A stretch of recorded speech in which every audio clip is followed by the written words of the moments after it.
Zac Brown sacudiu o mundo da Fórmula 1 com uma revelação que ninguém esperava, e o impacto ainda ecoa forte dentro do paddock. A McLaren Racing, um dos nomes mais lendários e respeitados da história do esporte, foi avaliada em impressionantes 4,1 bilhões de dólares depois que o Fundo Soberano do Bahrein, a Montalacá e a CYVN Holdings, de Abu Dhabi, concluíram a compra, assumindo o controle total da divisão de corridas. A McLaren sempre foi associada ao legado de Senna e ao primeiro título de Hamilton, mas isso vai além.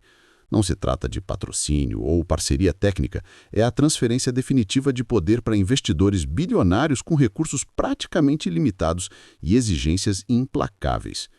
O número em si já causa impacto.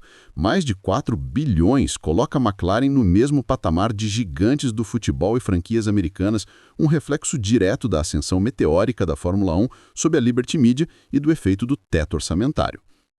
Para Oscar Piastri e Lando Norris, a notícia chega com um peso totalmente diferente.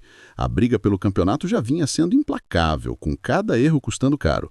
Agora, eles têm a consciência de que não correm apenas por vitórias ou pela história, mas sob o olhar atento de investidores que colocaram bilhões na equipe e não aceitarão fracassos.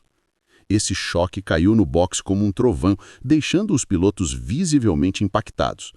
E o que torna tudo ainda mais dramático é o momento em que aconteceu.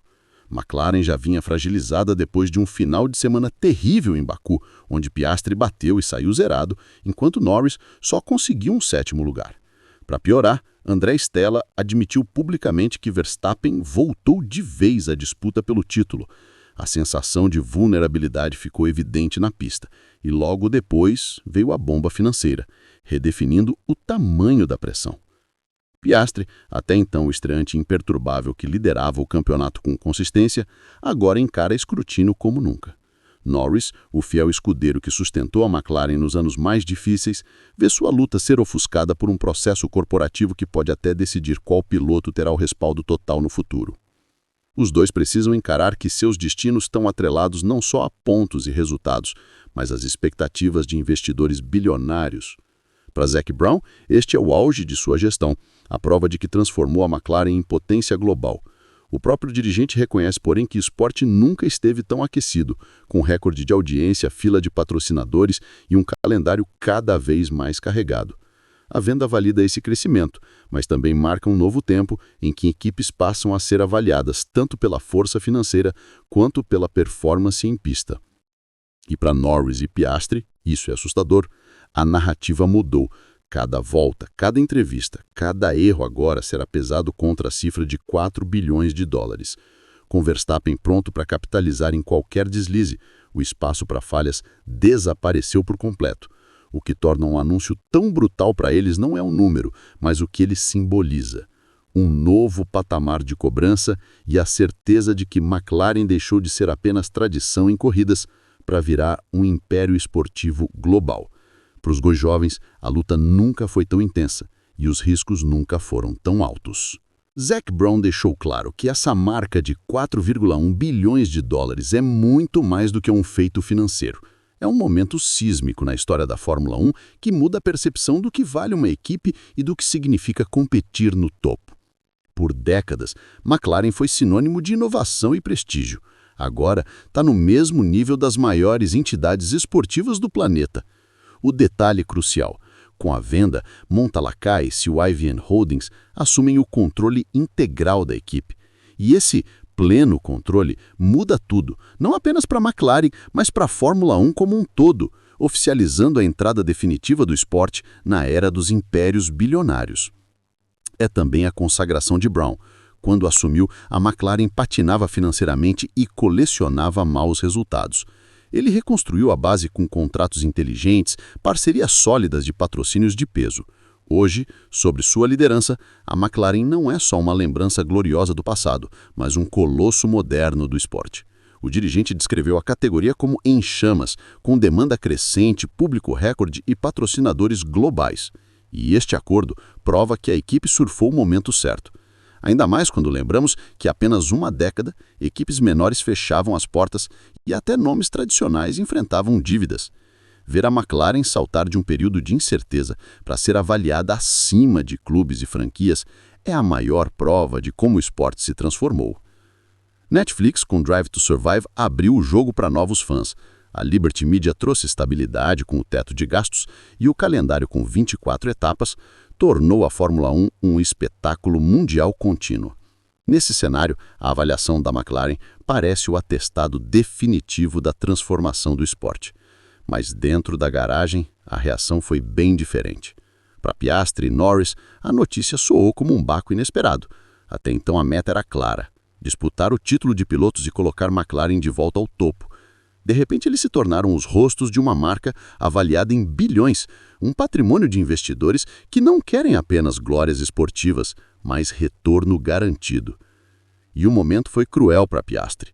Enquanto o negócio era fechado, ele vivia o pior GP do ano. Acidente na qualificação, punição na largada e abandono depois de bater nas barreiras. Toda a aura de consistência desmoronou e o paddock passou a questionar se ele aguentaria o peso da pressão. Mark Webber, seu empresário, tentou relativizar, mas para investidores multibilionários, desculpas não contam. O novato virou de ativo promissor a teste de confiança em questão de horas. Já Norris, que deveria aproveitar a queda do companheiro, ficou só em sétimo, perdeu a chance de tomar a dianteira no time e agora encara o risco de que a McLaren, sob nova gestão, acabe apostando no australiano como prioridade. O choque dos pilotos não está apenas no valor do negócio, mas no que ele representa. A McLaren não é mais uma equipe guiada apenas por decisões esportivas, é um ativo na carteira de investidores globais. Isso muda a dinâmica de comando e também as expectativas sobre seus pilotos. Agora, eles não são apenas competidores, são embaixadores de uma propriedade avaliada em 4 bilhões. O efeito se espalhou pelo paddock. Se a McLaren vale tanto, quanto podem valer Ferrari, Mercedes ou Red Bull? A especulação é de que mais fundos soberanos entrarão no jogo, transformando o grid em campo de batalha de impérios estatais. Brown encara isso como positivo. Para ele, o crescimento é contínuo e a F1 ainda está no começo da sua curva ascendente. Mas para os seus pilotos, as implicações são severas. Piastri e Norris sabem que qualquer deslize será intolerável. Um erro agora não custa só pontos, custa credibilidade diante de investidores que exigem retorno imediato.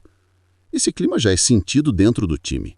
A ressaca de Baku expôs falhas de estratégia e confiabilidade, e com o negócio fechado, a pressão subiu a níveis estratosféricos.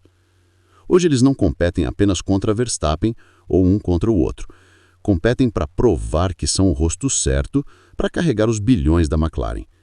Cada treino, cada corrida, cada entrevista agora passa por esse filtro. Ironia: o título de construtores parece garantido, mas isso se tornou secundário. O que define narrativas, contratos e legados é o campeonato de pilotos. Esse é o prêmio que importa para fãs e investidores. Com Verstappen se aproximando, os erros de Piastri em Baku, a oportunidade perdida de Norris e a pressão imediata dos novos donos, o cenário nunca esteve tão tenso. O anúncio mudou tudo porque deixou claro: McLaren não é só uma equipe em busca de glória, é um império bilionário que exige retorno. E seus pilotos, atônitos, sabem que dali em diante, cada gesto carrega o peso de bilhões.